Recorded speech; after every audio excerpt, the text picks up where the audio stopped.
Perempuan mana Linda tu? Kau cakap sekarang. Apa benda yang awak balik bising-bising ni? Sebelum ni aku tak ada bukti. Sekarang ni aku ada bukti.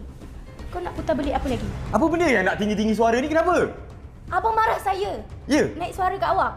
Sekarang ni, yang abang curang belakang saya, merah atau putih apa benda? Kau nak tahu sangat kan? Yes! Memang aku simpan perempuan lain bakal kau! Kau nak tahu sebab apa? Sebab engkau ni mandul!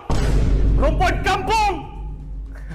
Kau nak dengar kan? Yes! Memang Linda ni, ini akan jadi isteri nombor 2 engkau. Kau tahu tak? Kau nak sangat kan? Kau nak tahu sangat? Kau dengar dengan telinga kau ni? Yes! Sekarang ni, aku akan bawa balik madu untuk kau. Depan mata kau, aku letak depan kau. Kau ni, dengan mak kau sebesar! Aku jangan main mak aku lah. Lagi sekali kau sebut mak aku, pecah muka kau aku buat kerja. Kau fikir aku tak berani?